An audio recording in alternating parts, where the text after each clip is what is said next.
Bonjour, aujourd'hui je vous fais une lecture commentée de l'évolution créatrice d'Henri Bergson. C'est un petit passage qui va traiter de la chute des corps et qui peut nous éclairer sur la vision que les anciens avaient de ce qu'on appelle aujourd'hui gravité.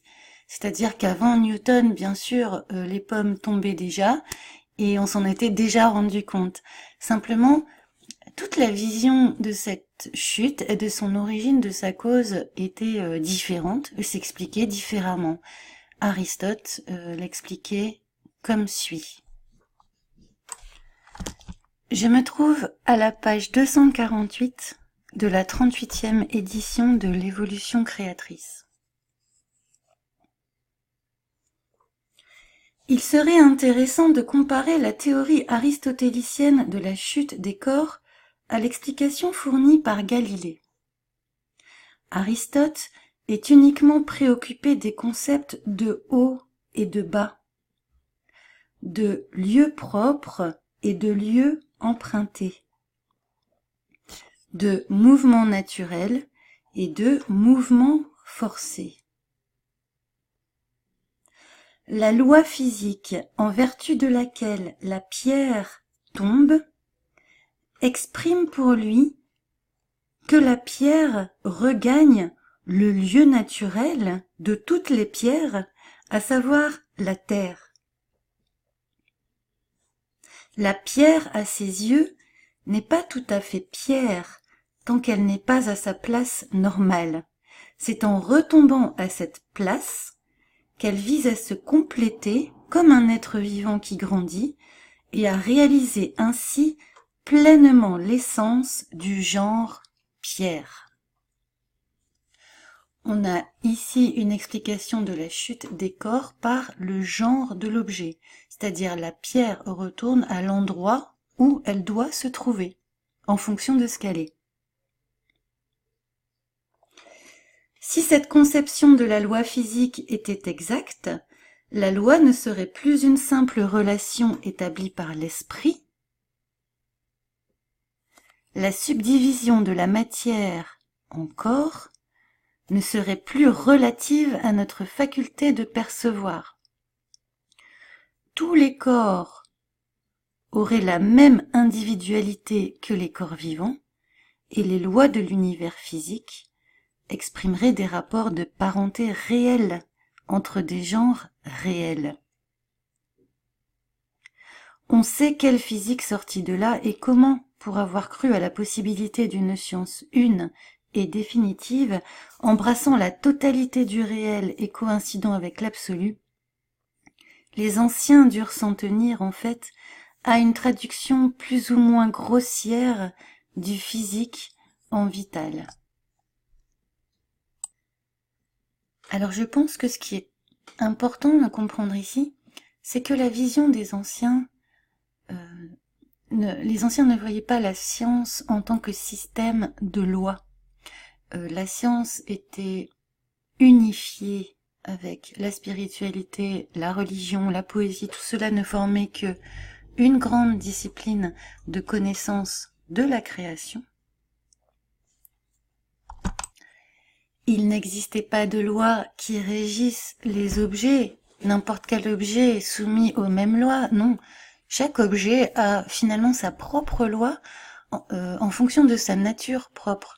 La pierre tombe non pas en fonction d'une loi, par exemple la gravité qui la ferait tomber vers le bas, mais simplement en fonction de sa nature. Elle retourne à l'endroit où naturellement elle est.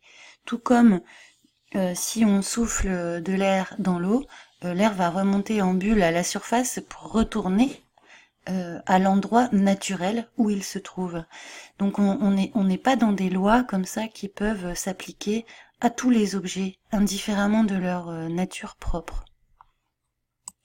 C'est ce qu'entend Bergson, je pense, par cette phrase « Les anciens durent s'en tenir à une traduction plus ou moins grossière du physique en vital ».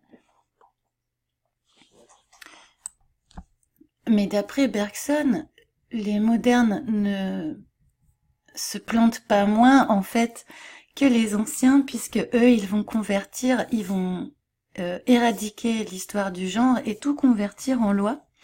Et c'est pas une erreur moins importante aux yeux de Bergson. Je continue la lecture. Mais la même confusion se retrouve chez les modernes, avec cette différence que le rapport entre les deux termes est interverti, c'est-à-dire que les lois ne sont plus ramenées au genre, mais les genres aux lois, et que la science, supposée encore une fois unitaire, uniforme, devient tout entière relative, au lieu d'être tout entière comme le voulaient les anciens, en coïncidence avec l'absolu. C'est-à-dire que les anciens, dans leur science, recherchaient un absolu en faisant coïncider tous les modes de connaissance, tandis que les modernes prennent la science comme tout entière relative, et donc ça pose un autre problème. Vous savez que la théorie d'Einstein s'appelle la relativité générale. Qu'est-ce que ça veut dire relatif ? Ça veut dire que je ne définis quelque chose que relativement à quelque chose d'autre, dans une relation. L'absolu, c'est quelque chose qui existe tout seul en lui-même. Le relatif, c'est quelque chose qui n'existe qu'en relation d'un objet à un autre. Je reprends un petit bout de lecture. Notre théorie de la connaissance roule à peu près exclusivement sur la question des lois. Les genres devront trouver moyen de s'arranger avec les lois, peu importe comment. La raison en est que notre philosophie a son point de départ dans les grandes découvertes astronomiques et physiques des temps modernes. Les lois de Kepler et de Galilée sont restées pour elle le type idéal et unique de toute connaissance. Donc on a un archétype de la manière dont on doit connaître avec les lois de Kepler et de Galilée. Or, dit Bergson, une loi est une relation entre des choses ou entre des faits. Comme je disais, relation, relativité, relatif. Plus précisément, une loi à forme mathématique exprime qu'une certaine grandeur est fonction d'une ou de plusieurs autres variables convenablement choisies. C'est-à-dire, ça fait tout le problème de savoir qu'est-ce qui bouge par rapport à quoi, qu'est-ce qui tourne par rapport à quoi, dans un univers, dans un modèle standard actuel, par exemple, qui découle complètement de Galilée, de Kepler et de la science moderne. On n'a plus, si vous voulez, on n'a plus de référentiel fixe ou de référentiel absolu pour définir un mouvement. J'ai déjà eu l'occasion d'en parler. Et donc on est dans cette relation, dans cette relativité, où les objets ne vont bouger que les uns par rapport aux autres, mais ne sont pas dans des mouvements dans l'absolu, en fait.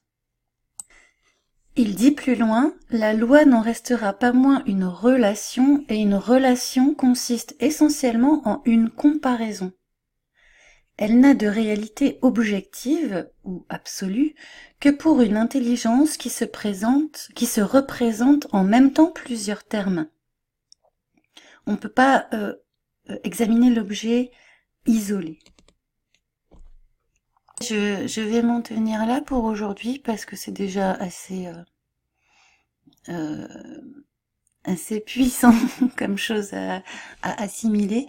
Et si vous avez des questions, vous pouvez les mettre en commentaire. Je vais essayer d'y répondre, bien que n'étant pas spécialiste de Bergson, on peut essayer de trouver ensemble. Merci, à bientôt, à la prochaine.